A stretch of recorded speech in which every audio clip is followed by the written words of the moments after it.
Hi there guys, I'm back in Alice. It's been such a long time since I sat in this car that I've almost forgotten what she looks like on the inside. It's not beautiful. Anyway, I did mention in the last video that I had a slight wiring problem that I was going to look at. Now, right, I can, do you know what, I'm not even going to bother to explain it to you, I'll show you. So with the engine switched off, if I turn the ignition on, I can turn on the headlights and they'll light up at the front there. I can then turn on the main beam, which flashes quite nicely, and I can put them on high beam as well. That works perfectly, there's no problem with that. The problem arises when you start the engine.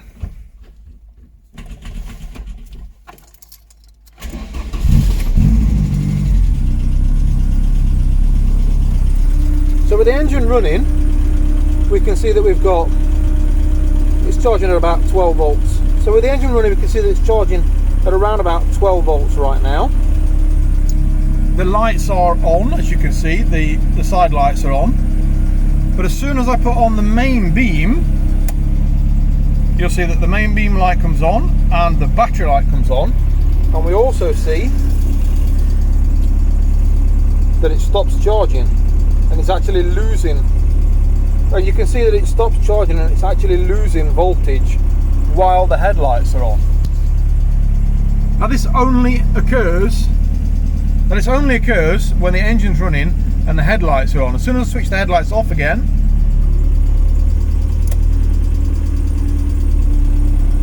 the voltage goes back up again, the battery light goes off and everything's back to normal again.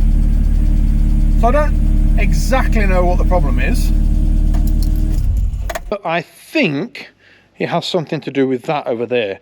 Now most of you won't be familiar with what that is. Now I believe that this is something for the Swedish market. It's written in, it's got some writing on here in German on the top of here. So it's got the fuse for the high beam, fuse for the low beams on here. It says 12 volt on it as well. And I believe that this is the high and low beam relay. It's a double relay. So I'll just disconnect it so you can see what it looks like. So one side, this side, is for the high beam, and this side here is for the low beam. And it's basically a double relay, is basically what it is. These two go out to the high beam and these two go out to the low beam. And then you've got a connector there that switches on the lights, because we need to have the daylight running lights on in cars in Sweden. As you can see, it's got two fuses, one for the left, one for the right, one for the left, one for the right, high beam, low beam, and that's it. Now what I think the problem is that when the engine's running and the alternator is charging, when you turn the beams on, I think that this relay is probably shorting out. When it shorts out, I think it sends a power surge back through the system, and that's what's causing the alternator to stop charging, and that's what's making it lose voltage. Getting them in England is impossible. You can't find them, and they're very, very difficult to get hold of in Sweden. So what I'm going to do is, instead of having one double relay like this, I'm going to replace it with two standard relays. So this relay here will power the side lights. This relay here will switch between low beam and high beam on this big relay. So I'm going to fit these two relays instead, which means I can take the cables from here, and looking at it, I've got these two, which is the 85 and 86 that powers the relay, and a plus coming in from the battery, and then an earth. And then these two cables go to the main beam, I think, and these two are to the low beam. And what I want to do is take new cables from the relays all the way to the light, and then all the way over to that other side, nice and neat. I've already hidden part of the cables in there, but I want to, as you can see, it's slightly too long. So when I put new cables in there, I'll be able to make everything look a lot neater than what it is, but still hide it out the way like it is. and be able to neaten this up a little bit as well. So what I'm going to do now is cut these connectors off here, pull all the cables out of here, and put all new cables all the way from where these relays are to the right headlight and over to the left headlight with brand new cables all the way. And that, I hope, is going to solve the problem. Right, so I've made myself this wiring loom here. Now I've coated it all in this nice sleeving stuff. It's quite good because as you bend it like that, you can get quite a lot of cable in there, so it helps to get the cables through it. So I'm using that to protect all the cables. And then I've started making the wiring. So I've got the little relay here, and that is for the side lights. And then I've got the switchable relay here. At the moment it's connected in, you've got high beam and you've got low beam. So it will switch between high beam and low beam. So it'll switch off low beam and switch on high beam. So they're connected. And basically I'm going to now start to feed this through the car. So I've got 5 cables sticking out the end of each one of these sleeves. Now these 3, the black, the green and the blue, are for the headlights, for the main high beam and low beam, and then the yellow and the red are for the side lights. And that's the same on that one, and then there's a shorter one there as well. So there's the same on there, and then they're connected to this end of it.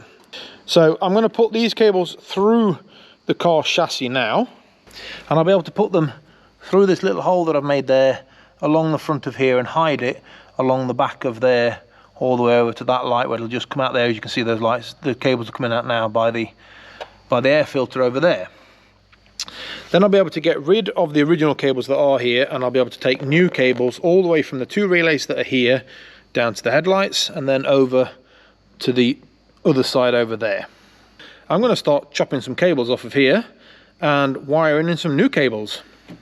Right, so I've got the relays wired in now. I ended up having to fit 3 relays. So this relay is the one that controls the little tiny spotlights, these little ones. And then this one is actually an ignition relay, because this relay is a switching relay. So it switches between low beam and high beam. As soon as you put a live onto that one, which is all the time, so that it meant my low beams were on permanently. So I ended up having to wire a second relay in. So this is attached to the ignition.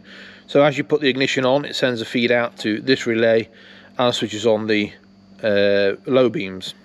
So I've got all that wired in as I wanted to. I just tested it and it doesn't work. It's exactly the same as it was. So I've been playing around with the diagnostics, trying to find out what's wrong with it. I have tried to connect in these LED bulbs that I bought a while ago.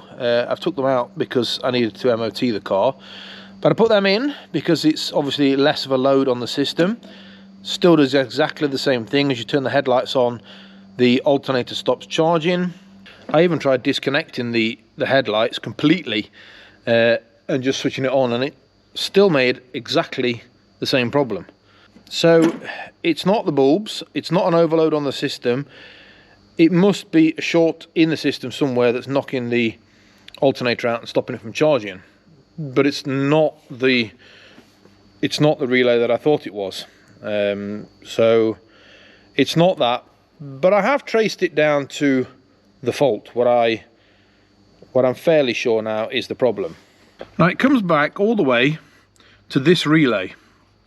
I have absolutely no idea what this relay does.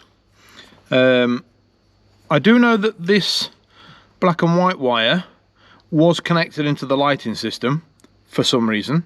I don't know why. The red here is straight from the fuse. This yellow one, I'll come back to that one.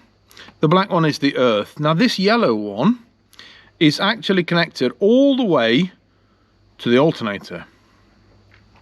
So it meant that this was connected into the lighting system. As soon as I put on the power to the headlights, it sent a feed back through this wire into this relay and shortened this relay out. And that sent a signal back down this wire, back down this yellow wire, which is connected to the alternator, and that was causing my short circuit. So it's these two cables, the black and white one and the yellow one. I think what I've done, I don't really know what this relay did. If anybody does know what that relay did, I'd love to know, because as far as I know, nothing's not working, and this relay does nothing apart from short my charging system out. So that is the problem solved. It's just meant that I've had to pull the entire wiring loom out. I've had to pull the dashboard out. There's a main loom that goes all the way across here and out through the bulkhead over there, and it meant that I've had to untangle all the cable around it to trace where these two wires went to find what the problem was. But that has solved the problem, apart from the fact that my heater motor caught fire. It never ends. It never ends. So I don't know if you can see, but that brush there is melted, and it's apparently this black and white wire at the back here. Now, I don't know if this is related to anything that I've already done, or if it's just a coincidence that that brush has started to burn out just now, but it's something I will have to look at in a bit. I want to put the car back together again, and I'll look at where those wires go later, but I might need a new fan. I don't know yet. So in the next episode, I'll probably move on to the boot floor, as I've said before, change the catch tank and fit the battery probably. After that, I'm going to do the exhaust. So if you like what you've seen in this episode, don't forget to press that subscribe button. I've also got my Instagram and my Facebook page, so don't forget to press the subscribe for them either, so that you get all the updates you need in the run up to the trip to England. But for right now, thanks a lot, and bye bye.